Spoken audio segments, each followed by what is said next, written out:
The rain had just started falling over Nairobi when my phone vibrated on the kitchen counter. A message from my husband, Samuel. Don't wait for dinner tonight. I have an important meeting. The message looked normal, simple, routine. But something about it made me stop stirring the soup and stare at the screen a little longer than usual. Because this was the fourth, important meeting, this week.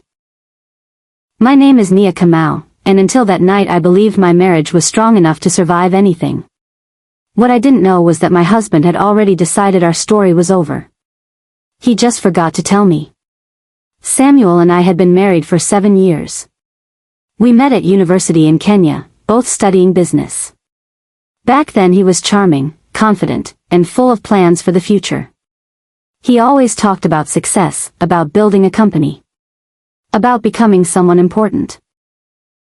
I loved that drive in him. It made me feel like we were running toward the same horizon together. After graduation he joined a logistics company and slowly worked his way up. I started a small interior design studio. We weren't rich, but we were comfortable. At least, that's what I thought. About 6 months before everything fell apart, Samuel began acting differently. Not dramatically, just subtly. He started dressing better. Expensive watches appeared on his wrist. Shoes that cost more than our monthly grocery bill. When I asked about them, he smiled. Work bonus. But I had seen his company's bonus structure before. It didn't look like this. Still, I didn't question him. Marriage teaches you to trust. Sometimes more than you should.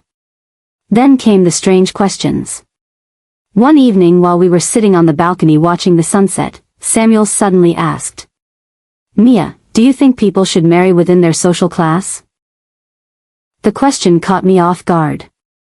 "I think people should marry someone they love," I said. He nodded slowly, but he didn't look satisfied. Later he asked something even stranger. If someone had a chance to change their life completely, would it be wrong to take it? At the time I thought he meant a job opportunity. Now I know he meant something else. The first Real crack appeared during a charity gala his company hosted. It was a large event with many wealthy guests. Business owners, politicians, investors. I wore a simple black dress and stayed mostly near the back while Samuel moved through the room shaking hands. At one point I saw him talking to a tall man surrounded by several people. Next to that man stood a young woman in a white dress. Elegant, confident, beautiful. When Samuel introduced me, he spoke carefully. "This is my wife, Mia." The man nodded politely, the young woman smiled, but her eyes lingered on Samuel in a way that made me uneasy. Her name was Layla Mensa, and her father owned one of the biggest shipping companies in East Africa. After that night, Samuel started coming home later. He spent more time on his phone, and sometimes when he thought I wasn't looking, he would smile at messages before quickly locking the screen. Once I heard him laughing quietly while texting. When I walked into the room, the laughter stopped instantly. "You're working a lot these days," I said. "It's for our future," he replied. But his tone made the word "our" feel very small. 2 months later Samuel told me he had been invited to an exclusive business dinner. Only executives and investors, he explained. Spouses aren't allowed. That sounded strange, but again, I trusted him. The night of the dinner I decided to meet a friend for coffee. The cafe we chose happened to be in the same district as the restaurant Samuel mentioned.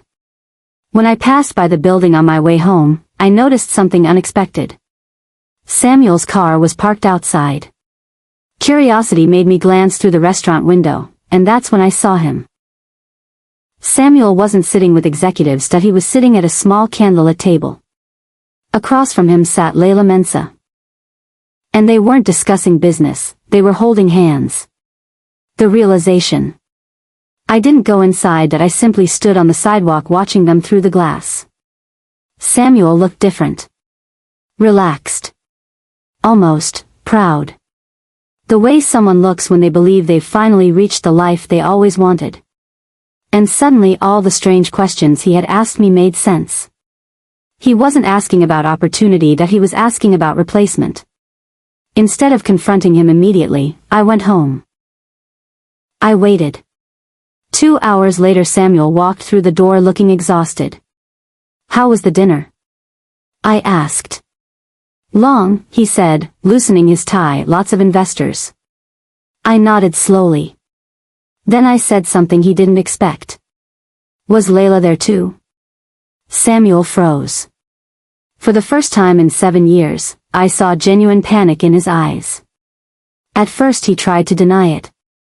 But lies fall apart quickly when someone already knows the truth. Eventually he admitted everything. Layla's father had offered him a powerful position in their company. But there was an unspoken condition. Samuel had to become part of their family.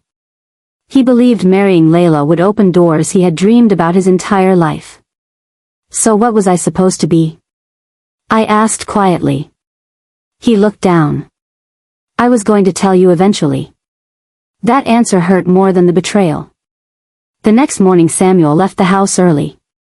He assumed I would cry, beg, argue. But I didn't do any of those things. Instead, I called a lawyer. By the time Samuel returned that evening, the divorce papers were already waiting on the table. A week later I heard something surprising. Layla's father had discovered the truth about Samuel's marriage. Apparently Samuel had told them we were already separated. When they realized he had been lying, the job offer disappeared. So did the relationship. Samuel lost everything he tried to gain. As for me, I moved my design studio into a larger space downtown. Work became my focus. My peace. Sometimes people ask if I regret letting Samuel go so easily. But the truth is, I didn't lose anything. Because a person who trades love for ambition was never truly mine to begin with. And the moment I understood that, I was finally free.